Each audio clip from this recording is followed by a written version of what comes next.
So on to the second part of this example question on buffer calculations, and this is going to be the bit where we add some HCl to the buffer solution and see what happens to the pH. So the first part of the question was what's the pH of a buffer solution containing 0.1 molar ethanoic acid and 0.1 molar sodium ethanoate, and using the pKa of ethanoic acid being 4.75, we worked out that the pH of that buffer solution would be 4.75 because the concentrations of those two are the same.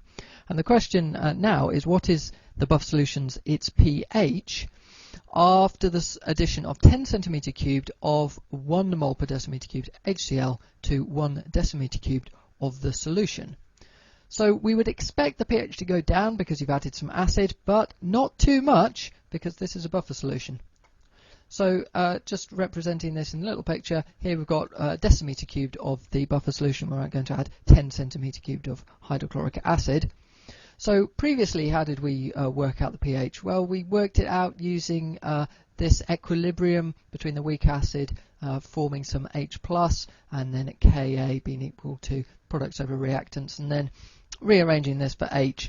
I've added the log part here as well, so pH is pKa plus and then P of the ratio of the acid to the salt. But as you can see, we effectively worked it out from the Ka value and then the concentrations of the weak acid and its corresponding salt, because we had those things and we could work them out. Now we've added some HCl, so how do we work out the pH now? Well, we've added some extra H+, so perhaps we could work out the concentration of this H+, and then get the pH. But if we were to do that, the buffer actually wouldn't be doing its job at all. That would just be like adding H+ to water. So let's have a look. What actually happens when HCl is added to the buffer solution? And what happens is that in this case the salt, CH3COO-, can make a new bond to that H+.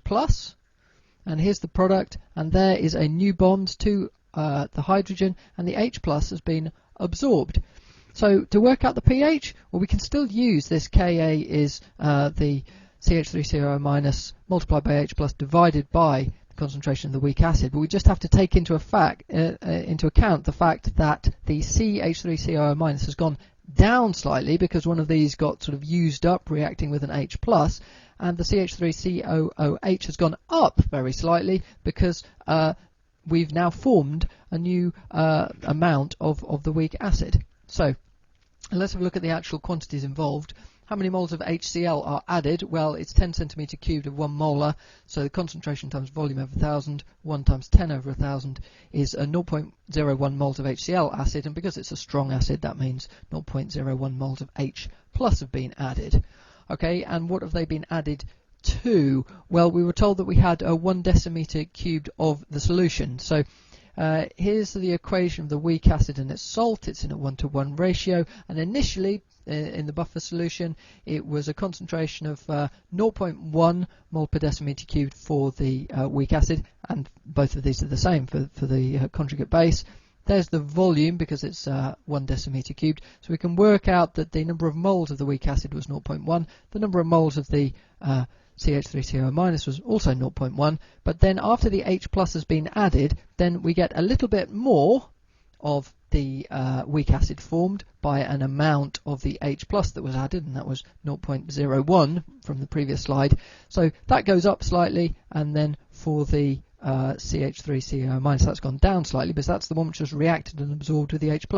So we can see that the amount of acid, that's the weak acid, has been increased by the amount of the H+ acid added, and the amount of base is reduced by the amount of the H+ added. It's worth bearing in mind that a buffer works not just when you add a bit of H+, as in this case, but also if you added some OH-. If you added some OH-, these would kind of be the other way around. That would be a subtract and that would be a plus. So finally, to work out the pH, we can now work out the new concentration of the weak acid, now 0.11 moles, and of the conjugate base is now 0.09 moles. Divide by the volume to get a concentration.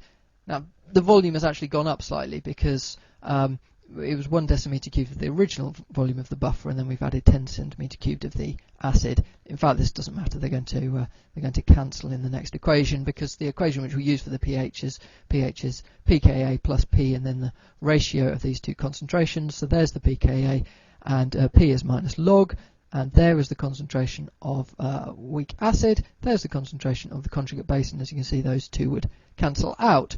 And when we work out this value, it goes to 4.66. So the pH has gone down from 4.75 to 4.66, but not very much. So the buffer has resisted change in pH on addition of a small amount of acid.